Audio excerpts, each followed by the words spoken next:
Assalamualaikum warahmatullahi wabarakatuh. Hello everyone, good morning. Welcome back to Miss H class. Selamat datang kembali ya di kelas Miss H. Hari ini adalah hari ke-6 kita belajar bahasa Inggris. Oke, karena kemarin kita udah belajar speaking, maka hari ini kita kembali belajar grammar ya. Oke, kita akan melanjutkan topik yang sudah kita bahas di hari ke-4 ya. Karena hari kelima kita belajar speaking, maka hari ke-6 ini kita belajar grammar. Oke, untuk review materi yang kemarin kita udah belajar pronoun ya. Pronoun di 4 tempat, yaitu 4 bentuk maksud saya ya. Ada yang menjadi subjek, kemudian objek, kemudian possessive adjective, dan possessive pronoun. Nah, itu saya kira kalian sudah lancar. Sekarang kita bahas ke part of speech ya. Part of speech. Apa itu part of speech ya? Part of speech itu adalah jenis-jenis kata dalam bahasa Inggris. Nah, sama kalau kita mau belajar bahasa ya, bahasa apapun kita pasti mengetahui dulu jenis-jenis katanya. Nah, dalam bahasa Inggris kita sebut dengan part of speech. Part of speech itu ada 7 ya. Yang pertama ini noun, yang kedua verb, yang ketiga artikel, adjective, adverb, preposition, sama conjunction. Tapi ada yang lebih mudah untuk mempelajari atau menghafal ya. Saya lebih ke memahami dan nanti teman-teman ingat gitu lah. Jadi bagaimana caranya? Saya akan membagi 7 kata ini berurutan ya dengan kata di bawah ini. Ada P, ada A, N, V, A, C, I, dan P. Oke, P. Kalau kalian baca pancavip ya, baca ke bawah itu ada pancavip. P-nya ini adalah pronoun yang udah kita pelajari kemarin ya. Pronoun kata ganti dari I, you, we, they, she, he, it itu kita sebut sebagai pronoun. Yang kedua ada A. A kita bisa sebut dengan adjective, oke. Kemudian ada N. N ini kita sebut dengan noun. Dan ada V. V ini kita sebut dengan verb. Selanjutnya A, adverb. Kemudian ada C. C ini conjunction ya, conjunction. Kemudian ada I, interjection. Oke. Interjection. Kemudian yang terakhir ini ada P. P ini preposition. Oke.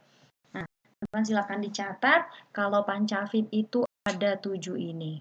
Nah, pasti teman-teman melihat ada yang berbeda dengan yang ada di buku ini ya, ada yang berbeda.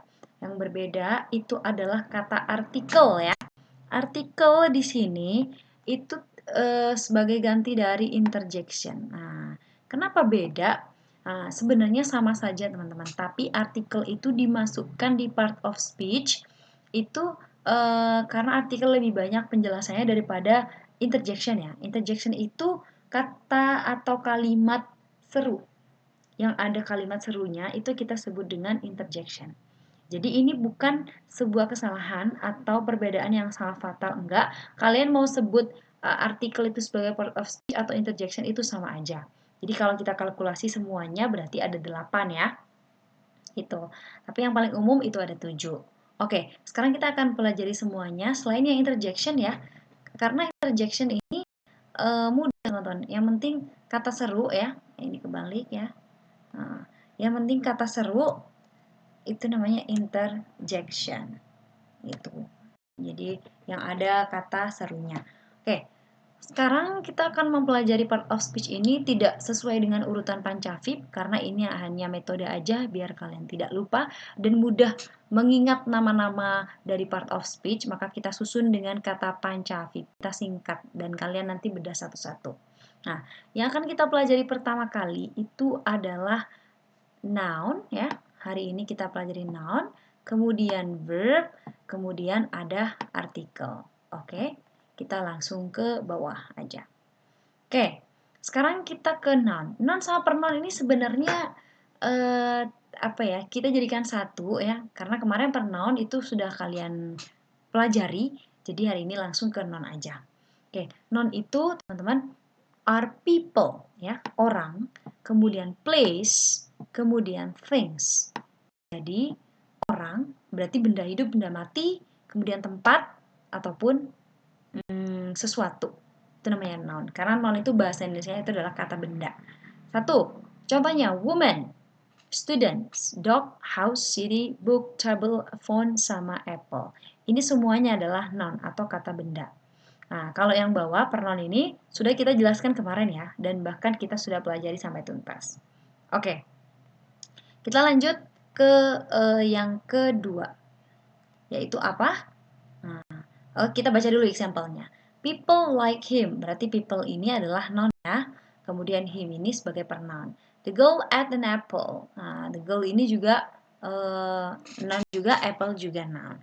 She went to Hawaii. Ini pronoun, kemudian Hawaii itu sebagai noun juga. Oke.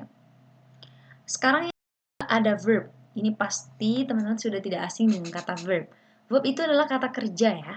Kata kerja ada run, walk, sing, study, buy, talk, swim, be, sama have. Verb. Nah, nanti akan saya lebih jelaskan, karena ini masih dasar ya, nanti saya akan lebih jelaskan secara detail verb itu bagaimana, bentuknya apa saja. Nah, untuk poin yang sekarang, teman-teman cukup tahu bahwa kata kerja itu dalam bahasa Inggris kita sebutnya sebagai verb, atau penyebutannya itu adalah verb ya. Kalau dalam bahasa Indonesia kita sebut sebagai predikat. Oke. Jadi doing something ya, action. Kalau di sini tuh dijelaskannya sebagai action gitu. Tidur, berbicara, makan, itu semuanya adalah verb ya. Kemudian yang ketiga, ini ada artikel ya. Artikel itu give information about nouns. Berarti memberikan informasi tentang noun. Bagaimana informasinya? Informasinya itu ada kata en sama the. Berarti sama en ini, sama en artinya sebuah kalau untuk barang, seorang untuk manusia, seekor untuk hewan, sebutir untuk buah-buahan, dan lain sebagainya. Yang penting mengandung arti satu. Nah, kalau the itu untuk apa? The ini lebih umum ya. Bisa satu, bisa banyak. Yang penting the ini menunjukkan bahwa barang yang kita sebutkan itu adalah jelas.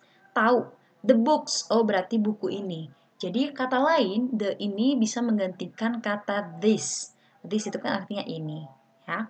Nah, kemudian bagaimana cara membedakan sama en? Oke, ini perlu kalian catat ya. Tapi nanti saya sebenarnya mau menjelaskan lebih lanjut sih masalah sama en. Tapi di sini saya kasih clue dulu teman-teman. Apa sih bedanya sama en ya? Oke, sebentar. Apa bedanya sama en? Oke.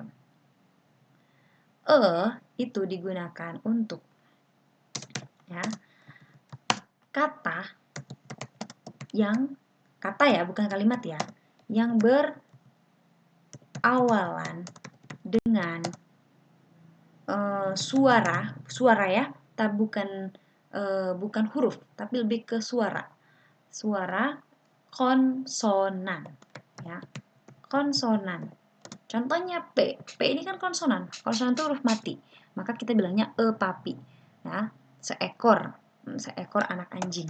Kemudian yang yang en ya, en itu berarti digunakan untuk kata yang berawalan dengan suara vokal. Ingat ya, bukan cuma huruf tapi suara vokal. Orange ini kan O itu kan vokal ya. Jadi kita pakainya an.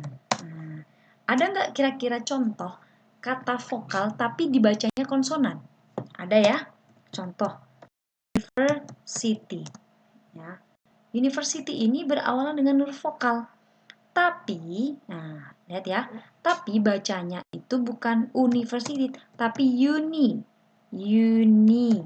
Ya. Jadi kalau uni ini berarti berawalan dengan huruf Y. Maka tidak boleh teman-teman bilang en. Maka harus bilang university. Karena cara bacanya itu berawalan dengan huruf konsonan. Gitu ya. Nah, ini perbedaan en. Kalau the itu lebih umum, teman-teman ya. The itu yang penting barangnya jelas, kita kasih the gitu. Nanti akan ada pembahasannya sendiri di grammar intermediate. Oke. Poinnya di sini adalah kalian tahu bahwa part of speech atau jenis kata dalam bahasa Inggris itu ada 7 atau bisa kita sebut 8 kalau memang artikel mau dimasukkan juga. Pronoun kemarin sudah kita pelajari, maka hari ini kita belajar noun, kata benda, verb, kata kerja, dan artikel. Gitu aja. Oke? Mudah-mudahan bermanfaat ya teman-teman. Silakan contoh-contohnya ini kalian dibaca sendiri, dipelajari karena sudah saya bold di sini ya. Jadi kalian tinggal menganalisa. Oh, ini loh yang dimaksud dengan apa? Verb atau noun dan artikel gitu. Oke. Terima kasih teman-teman udah gabung dan mudah-mudahan bahasa Inggris kalian makin meningkat ya. Mudah-mudahan bermanfaat. See you in the next video and wassalamualaikum warahmatullahi wabarakatuh. See you.